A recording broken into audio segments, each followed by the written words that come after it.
नमस्कार, मैं तरुण और आप देख रहे हैं हिंदुस्तान। पिछले एक महीने से लगातार हम पूरे कुंभ परिसर में घूम रहे हैं। यहाँ की कहानियाँ, यहाँ के जो जनजीवन है, यहाँ का अध्यात्म, यहाँ क्या कुछ हो रहा है इस महाकुंभ में, लगातार आपको पहुँचा रहे हैं। महात्माओं से मिला रहे हैं, उनके आध्यात्मिक पक्ष से आपसे परिचय करा रहे हैं। आज ऐसे ही सेक्टर नंबर 14 में हम एक ऐसे ही दिव्य स्थल पर मौजूद हैं जिसकी चर्चा बिहार ही नहीं पूरी दुनिया में है। उनके भक्त देश के हर एक कोने में है।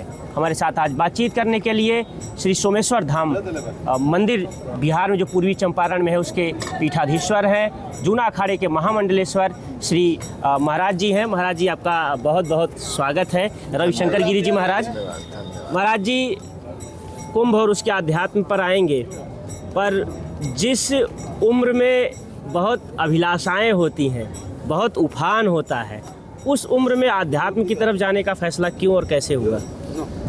ये हमारा परम सौभाग्य है। भगवत कृपा से ही और गुरु की प्रेरणा से यह संभव हो सका है। हमारे तो जीन्स में ही है। हम कह सकते हैं कि हमारे पीढ़ी दर पीढ़ी सभी परिवार से कोई एक सदस्य संन्यास्त लेकर के हमारे इष्ट देव भगवान सोमेश्वर नाथ की सेवा में समर्पित रहते हैं और हम लोग उसी परंपरा के अनुसार भगवान की सेवा में संन्यास मार्ग से चलने का निर्णय हुआ। महाराज जी, आप बीटेक कर रहे थे, जो मेरी जानकारी है। बीटेक करते करते फिर अचानक आपने अध्यात्म का पूरी तरीके से रंग ही बदल गए।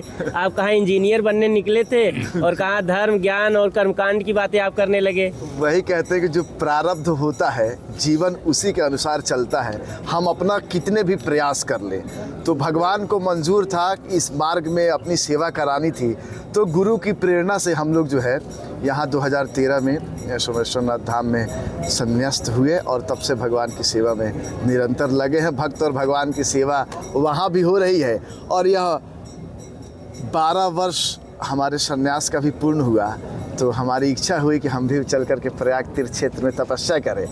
इसी मनोभाव से हमारी यहाँ उपस्थिति हुई और धीरे धीरे भक्तों का स्नेह प्रेम मिलता गया, जुड़ाव होता गया। हम लोग बैठ कर के ये दिव्य व्यवस्था आपके समस्त प्रस्तुत हो रही है, दिख रही है, आपको दिखाई दे रहा है। महाराज जी, कैसा अनुभव रहा कुंभ को लेकर? क्योंकि आप बता रहे हैं कि 2013 के कुंभ में आप नहीं ही रहे होंगे और उसके बाद 19 और उसके बाद ये बड़ा कुंभ हुआ है। व्यवस्थागत क्या स्थितियाँ रही, कैसा अनुभव रहा? क्योंकि कुंभ लगभग सभी बड़े स्नान समाप्त हो चुके हैं, 2 बड़े मुख्य स्नान और बचे हुए हैं, तो कैसा अनुभव रहा एक पीठाधीश्वर, एक महामंडलेश्वर के तौर पर आपका? ये तो हमारा बहुत बड़ा सौभाग्य है कि हम लोगों को यहाँ अपनी तपस्या पूर्ण करने के साथ साथ नई ऊर्जा के साथ नई दिशा में कैसे हम लोग धर्म और अध्यात्म के प्रति समर्पित होकर के कैसे भक्तों को प्रेरित कर सकते हैं कि आप धर्म अध्यात्म की तरफ क्यों और कैसे जुड़े, जिससे आपका लोक और परलोक दोनों बन पाएगा। तो इसी माध्यम से लोग चंपारण क्षेत्र के, बिहार के तमाम सारे जो पीठ से जुड़े हुए श्रद्धालु भक्तगण हैं, वह सब लोग आ रहे हैं और यहाँ शिविर में नित्य रुद्राभिषेक का कार्यक्रम, नित्य संकीर्तन और नित्य आपको हवन यज्ञ कार्यक्रम चल रहा है। तो इससे लोग अपने आप को भगवान से भी जोड़ पा रहे हैं और ये महाकुंभ जो है, जैसे इसको पूर्ण कुंभ के रूप में देखा जा रहा है, तो 12 बार प्रयागराज की धरती पर महाकुंभ का आयोजन हो चुका है और 144 वर्ष पूर्ण हो चुके हैं। तो बहुत ही बड़ा महोत्सव है हिंदू धर्मावलंबियों के लिए और उसी स्वरूप में आप देख पा रहे हैं कि मुख्य स्नान बीत जाने के बाद भी लाखों और करोड़ों की आस्था का जनसैलाब आप देख रहे हैं संगम क्षेत्र में। किसी भी समय आप चले जाएं, आपको वहाँ ये सारी चीज़ें दिखाई देगी। तो हम लोग का सौभाग्य है कि इस क्षेत्र में रह कर के सेवा करने का मौका मिल रहा है और तपस्या आदि करने का सुअवसर प्राप्त हो रहा है। बहुत अपने आप को भाग्यशाली समझ रहे हैं और है, चूँकि आप समझ रहे हैं कि 15-20 किलोमीटर शहर से दूर एक नया शहर के रूप में ये बसा हुआ है जो अध्यात्म का क्षेत्र है, तो बाकी यहाँ व्यवस्थाएं करना तो अपने आप में कठिन है ही।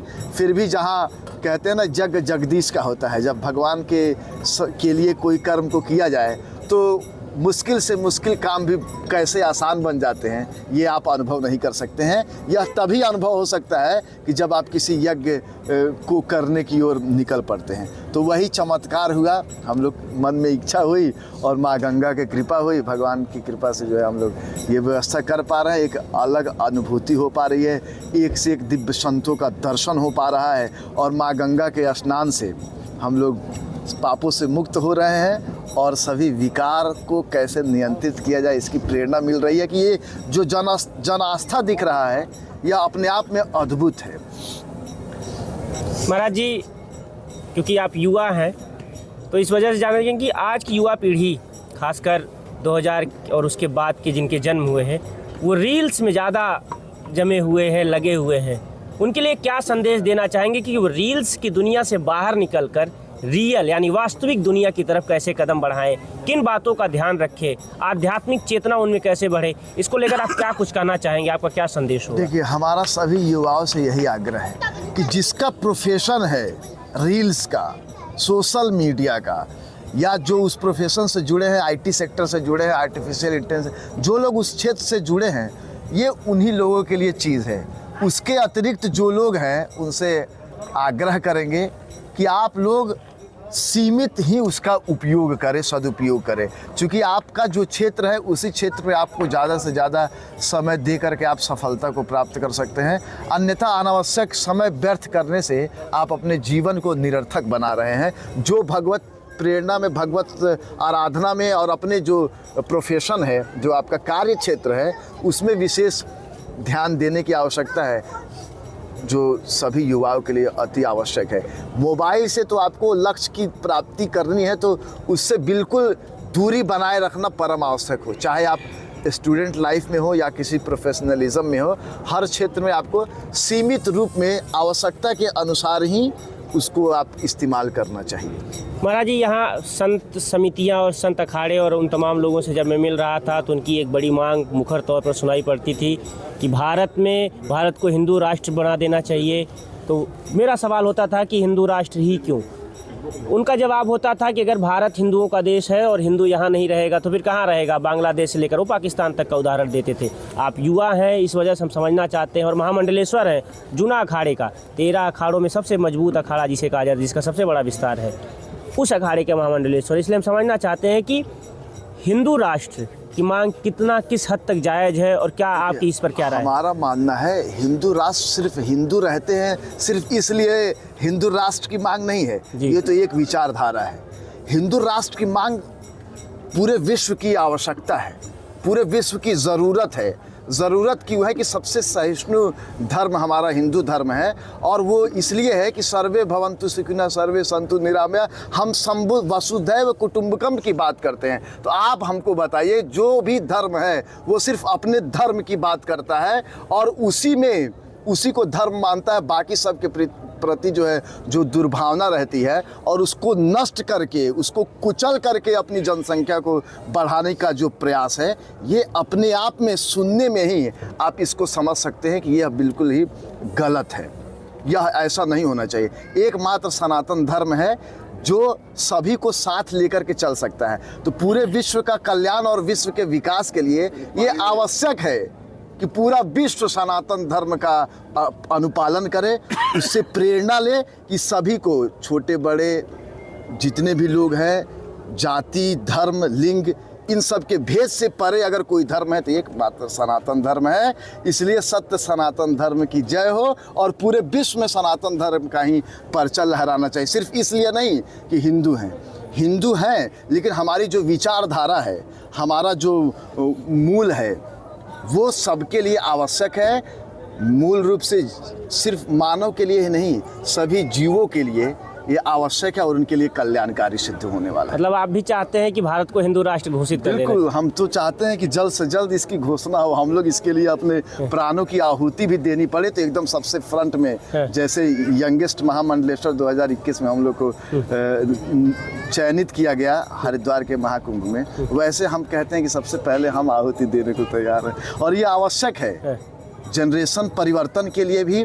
जैसे आपने बताया कि रील्स को रियल लाइफ को छोड़कर लोग रील्स में जा रहे हैं, तो ये एक दूसरे को देख करके जो लोग प्रेरित हो रहे हैं, वो अपने धर्म का पालन नहीं करने की वजह से और अपने धर्म की सूक्ष्मता को उसकी व्यापकता को नहीं जानने की वजह से लोग एक दूसरे को फॉलो करके अपना समय व्यर्थ कर रहे हैं। तो जब हम अपनी जड़ों की तरफ उन्मुख होंगे तो आप निश्चित मानिए कि परिवर्तन युवाओं में भी होगा, देश में भी होगा, और इसी देश का युवा पूरे विश्व में परिवर्तन कर पाएगा। संत समाज का एक नारा हुआ करता था बहुत दिनों तक, और बहुत पुराना नारा है।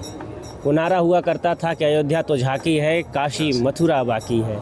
काशी मथुरा को लेकर क्या राय बन रही है, क्या चर्चा हुई संत समाज से? आपने चर्चा किए होंगे, मिले होंगे, क्या चर्चाएं चल रही हैं काशी और मथुरा को देखिए, ये लेकर? तो एक कलंक है हिंदुस्तान के ऊपर जो हम लोग हजारों वर्षों से झेल रहे हैं। और कलंक तो आप भी जानते हैं, जितना जल्दी मिट जाए उतना ही बेहतर है। तो ये दोनों कलंक है, उसको मिटा करके वहाँ भगवान की जन्मभूमि की, उनकी दिव्य मूर्तियों की स्थापना होनी चाहिए। ये हम सब के लिए अस्तित्व को बचाने की बात है। और ये तो आने वाले समय में हो सकता है कि भगवान सबको सद्बुद्धि दे और उन लोगों को भी इस विचारधारा से वो लोग तालमेल बैठा पाएँ। ये तो सबको पता है, हमारे धर्म ग्रंथ और पूरे विश्व को पता है कि काशी मथुरा ये सब भगवान की लीला स्थली है, जन्म स्थली है।